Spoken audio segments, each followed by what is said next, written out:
Hi friends, welcome to RSM screen. இன்றைக்கி prawns தொக்கு பண்ணுறது எப்படின்னு பார்க்கலாம். அதுக்கு ஃபஸ்ட்டு ஸ்டவ் ஆன் பண்ணி பேன் வச்சுட்டு எண்ணெய் சேர்த்துக்கிறேன். எண்ணெய் கொஞ்சம் எக்ஸ்ட்ராவே சேர்த்துக்கோங்க, அப்போ தான் நல்லாயிருக்கும். நான் வச்சுக்கலாம்.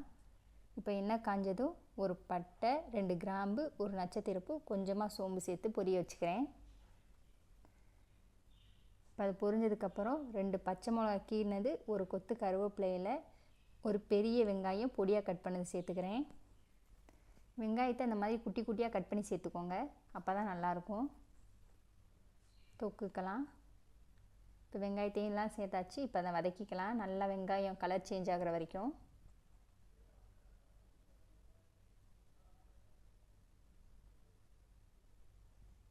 இப்போது 1/4 டீஸ்பூன் மஞ்சள் சேர்த்துக்கிறேன். அதையும் சேர்த்து ஒரு டைம் மிக்ஸ் பண்ணி விட்டுக்கலாம். இப்போது 1 டேபிள் ஸ்பூன் இஞ்சி பூண்டு பேஸ்ட் சேர்த்து அதையும் வதக்கிக்கிறேன். அதையும் ஒரு டைம் வதக்கிட்டு ஒரு பெரிய சைஸ் தக்காளி பொடியாக கட் பண்ணதை சேர்த்துக்கிறேன்.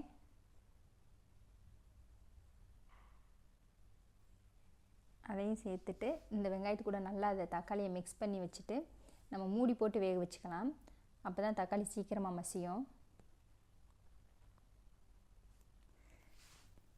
தொக்குக்கெல்லாம் அந்த மாதிரி வெங்காயம் தக்காளியை குட்டி குட்டியாக கட் பண்ணி சேருங்க, அப்போ தான் நல்லாயிருக்கும். இப்போ மூடியை ஓப்பன் பண்ணிக்கலாம். இப்போ நம்ம கரண்டியை வச்சு லைட்டாக அமர்த்தினாலே போதும், தக்காளி நல்லா மசிஞ்சிரும். நம்ம மூடி போட்டு வேக வச்சுருக்கனால இப்போ நான் லைட்டாக அமுத்தி விட்டுக்கிறேன் தக்காளியை.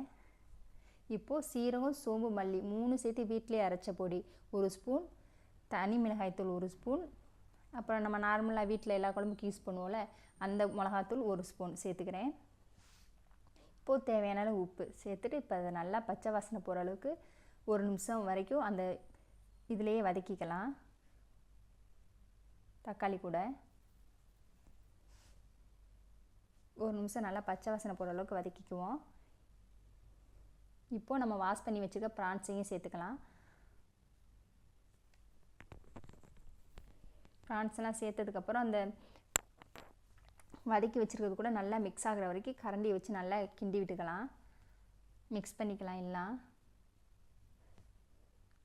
இப்போ நல்லா மிக்ஸ் பண்ணதுக்கப்புறம் அடுப்பை மீடியம் ஃப்ளேமில் வச்சு மூடி போட்டு வேக வச்சுக்கலாம். நம்ம தண்ணி எதுவும் சேர்க்க வேணாம், ப்ரான்ஸ்லேருந்தே தண்ணி விடும்.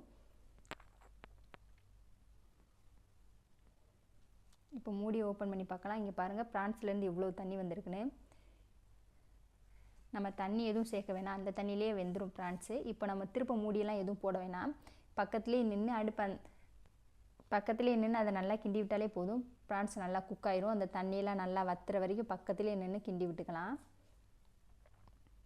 நம்ம ப்ரான்ஸ் ரொம்ப நேரம் வேக வச்சோம் அப்படின்னாலும் அது கொஞ்சம் ஹார்டாயிரும், ரப்பர் மாதிரி ஆயிரும். அதனால் அது ஒரு 8 to 10 நிமிஷம் இருந்தாலே போதும், நல்லா குக் ஆயிரும் ப்ரான்ஸ் எல்லாம். இப்போ பாருங்கள், நல்லா அந்த தண்ணியெல்லாம் வற்றி நல்லா சுண்டி வந்துடுச்சு. இப்போ நம்மளுக்கு அவ்வளோதான், தொக்கு ரெடி ஆயிடுச்சு. நம்ம இப்போ கடைசியாக கட் பண்ணி வச்சுருக்க கொத்தமல்லி இலையும் சேர்த்துக்கலாம். சேர்த்துட்டு அதே ஒரு டைம் நல்லா மிக்ஸ் பண்ணி விட்டுறோன்னா அவ்வளோதான். இப்போ நம்மளுக்கு நல்லா சிம்பிளான டேஸ்ட்டான ப்ரான்ஸ் தொக்கு ரெடி ஆயிடுச்சு. இதே மாதிரி நீங்களும் ஒரு டைம் உங்கள் வீட்டில் செஞ்சு பாருங்கள். செஞ்சு பார்த்துட்டு எப்படி இருந்ததுன்னு எனக்கு கமெண்டில் சொல்லுங்கள்.